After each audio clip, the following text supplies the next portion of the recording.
আমরা দেখতে পাচ্ছি ক্যাম্পাসে ছাত্রদল ছাত্রদলের আহ্বায়ক কমিটি গঠন করেছে 32 সদস্য বিশিষ্ট, যেখানে পদবঞ্চিত একটি গ্রুপ রয়েছে যারা ক্যাম্পাসে আহ্বায়ক কমিটিকে পকেট কমিটি বলে সম্বোধন করছে এবং তাদেরকে হচ্ছে অবাঞ্ছিত ঘোষণা করছে। বিষয়টিকে আপনারা কিভাবে দেখছেন?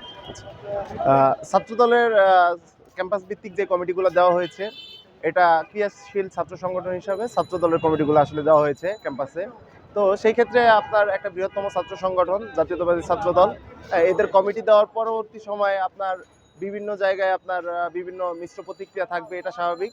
হ্যাঁ, কিন্তু সেই ক্ষেত্রে আপনার যে 32 সদস্য বিশিষ্ট কমিটিটা দেওয়া হয়েছে, হ্যাঁ, সেই ক্ষেত্রে আপনার যদি আলোচনার সুযোগ থাকে, যারা পদবঞ্চিত হয়েছে তাদের সাথে যদি আলাপ আলোচনা করে হ্যাঁ, যদি আপনার সংস্কার অথবা যোজন বিয়োজন করা সম্ভব হয়, সেক্ষেত্রে আমাদের ছাত্র দলের মানে ইমেজ সংকটটা কেটে যাবে আমি আশা করি।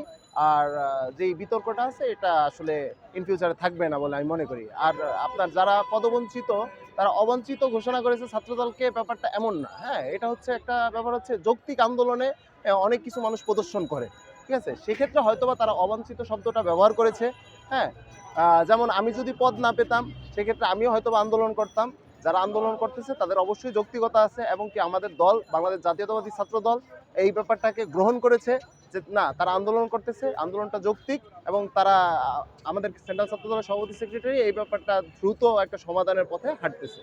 ছাত্রদল অবাঞ্ছিত গ্রুপ যারা তারা মিছিল করছে, কিংবা ছাত্রদলের ওই যে গ্রুপটি পদ পেয়েছে আহ্বায়ক কমিটি, এই দুইটা গ্রুপ তৈরি হয়ে আছে এবং আমরা দেখতে পেয়েছি ইতিমধ্যে বৈষম্য বিরোধী ছাত্র আন্দোলনের কমিটি আসার একটা খসড়া নাকি জমা দিয়েছে, এমন কথা নেট দুনিয়ায় দেখা গিয়েছে। এবং হচ্ছে আমরা দেখেছি গণ অধিকার পরিষদের যে ছাত্র উইংস রয়েছে, ছাত্র অধিকার পরিষদ, তাদের কমিটি দিয়েছে এবং ছাত্র শিবিরেরও কার্যক্রম দেখা যাচ্ছে।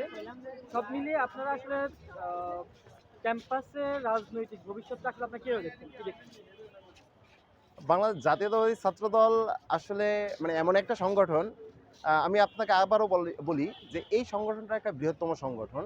সুতরাং এর পাশাপাশি ক্যাম্পাস কেন্দ্রিক অন্য অন্য ক্রিয়াশীল যত সংগঠন থাকবে, তারা তাদের স্বাভাবিক কার্যক্রম পরিচালনা করবে। এতে আমাদের আসলে হস্তক্ষেপেরও কিছু নাই, আমাদের উৎফুল্লতারও কিছু নাই, আমাদের নিরাশ হওয়ারও কিছু নাই। হ্যাঁ, অবশ্যই গণতন্ত্র চর্চার জন্য বা ক্যাম্পাস কেন্দ্রিক অঙ্গীকারবদ্ধ শান্তি শৃঙ্খলা প্রতিষ্ঠার জন্য সকল সংগঠনের পার্টিসিপেট করা অবশ্যই প্রয়োজন আছে বলে আমি মনে করি। আপনারা ক্যাম্পাস রাজনীতির ভবিষ্যৎটা আসলে কিভাবে দেখছেন? ক্যাম্পাস রাজনীতির ভবিষ্যৎ তো খুব উজ্জ্বল। কারণ হচ্ছে কি, আহ, আপনি গত 6 মাস আগে দেখেন, ক্যাম্পাসে সাধারণভাবে এই যে তেজগাঁও কলেজে আপনার ইন্টারমিডিয়েট স্টুডেন্টদেরকে জোরপূর্বকভাবে রাজনীতি করানো হতো, মিছিল মিটিং প্রোগ্রামে নিয়ে যাওয়া হতো। এখন তো সেটা হচ্ছে না। এটা ছাত্র শিবিরও করতেছে না, ছাত্র দলও করতেছে না, বৈষম্য বিরোধী ছাত্র আন্দোলন করতেছে না। যার যেটা ভালো লাগতেছে সে সেটা করতেছে, যার শিক্ষা চর্চা ভালো লাগতেছে সে শিক্ষা নিয়ে ব্যস্ত আছে, যার পলিটিক্স ভালো লাগতেছে সে পড়াশোনার পাশাপাশি পলিটিক্স করতেছে। তো সুতরাং এইখানে আমি দেখতেছি যে ক্যাম্পাস কেন্দ্রিক রাজনীতিতে আগামীতে ক্যাম্পাস থেকে, বিভিন্ন ক্যাম্পাস থেকে এবং কি ইউনিভার্সিটি থেকে আপনার আমি মনে করি যে দেশ গড়ার জন্য যোগ্য ব্যক্তিত্ব গড়ে যোগ্য নেতৃত্ব আমরা পাবো বলে আমি আশা করি। আমরা দেখতে পাচ্ছি জাহাঙ্গীরনগর বিশ্ববিদ্যালয় অলরেডি ছাত্র সংসদ নির্বাচনের রূপরেখা প্রকাশ করেছে। ঢাকা বিশ্ববিদ্যালয়ে আমরা দেখতে পাচ্ছি যে ছাত্রদের দাবি দেওয়া তৈরি হচ্ছে এবং শিক্ষকরাও পজিটিভ ইমপ্যাক্ট রাখছে।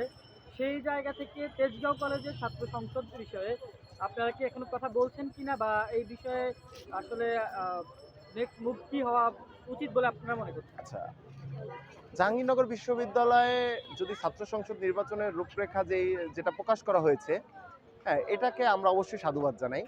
এখন আপনি যেটা বলেছেন সেটা হচ্ছে তেজগাঁও কলেজ ছাত্র সংসদ নির্বাচন নিয়ে আমাদের মতামত কি, বা আমরা কথা বলেছি কিনা। আসলে দেখেন আপনি, তেজগাঁও কলেজ হচ্ছে কিন্তু জাতীয় বিশ্ববিদ্যালয়ের আন্ডারে একটা ক্যাম্পাস। সুতরাং সেই ক্ষেত্রে আপনার জাতীয় বিশ্ববিদ্যালয়ের একটা মেকানিজমের ব্যাপার আছে ছাত্র সংসদ নির্বাচনের ব্যাপারে। হ্যাঁ, এবং কি আমাদের তেজগাঁও কলেজ কেন্দ্রিক গভর্নিং বডি আছে, তাদের একটা হস্তক্ষেপের ব্যাপার আছে বা তাদের সদিচ্ছার একটা ব্যাপার আছে। হ্যাঁ, তার পরবর্তীতে আপনি যদি জিজ্ঞেস করেন যে তার পরবর্তীতে আমরা ছাত্র সংসদ নির্বাচনের ক্ষেত্রে ছাত্র দল বলেন, ছাত্র শিবির বলেন, বৈষম্য বিরোধী ছাত্র আন্দোলন বলেন বা অন্য অন্য সংগঠন বলেন, তার পরবর্তীতে হচ্ছে আমাদের কার্যক্রম। হ্যাঁ, আমরা হয়তো মতামত দিতে পারি যে হ্যাঁ, ছাত্র সংসদ নির্বাচনটা এই সময় হলে ভালো হয়, এইভাবে হলে ভালো হয়, আমরা জাস্ট একটা মতামত দিতে পারি। এর বাইরে কিছু না। ছাত্র সংসদ নির্বাচন দেখতে চাচ্ছেন? আমরা কতদিনের মধ্যে ছাত্র সংসদ নির্বাচন দেখতে চাই এটা না বলে আপনি এটা বলতে পারেন যে আমরা আসলে কিভাবে ছাত্র সংসদ নির্বাচনটা দেখতে পারি, মানে ছাত্র সংসদ নির্বাচনটা চাচ্ছি।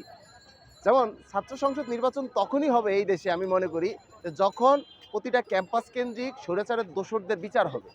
হ্যাঁ, যেমন স্বৈরাচারের দোসর কারা হতে, যেমন বিগত দিনে আপনার ক্যাম্পাস ভিত্তিক আপনার বিভিন্ন ছাত্রলীগের ছেলেপেলে বিভিন্ন ধরনের অকারেন্স করেছে, তাদের আপনি বিচার করেন। হ্যাঁ, বিভিন্ন শিক্ষক প্রতিনিধি আছে, তাদের আপনি বিচারের আওতায় আনেন। স্বৈরাচারের যে পেতাত্তারা ঘুরে বেড়াচ্ছে তাদের আপনি বিচারের আওতায় আনেন। তার পরবর্তীতে আমি মনে করি যে যে কোনো সময়ই সাধারণ শিক্ষার্থীদের চাওয়ার উপরে ছাত্র সংসদ নির্বাচনটা ডিপেন্ড করে, যে কোনো মুহূর্তেই হতে পারে।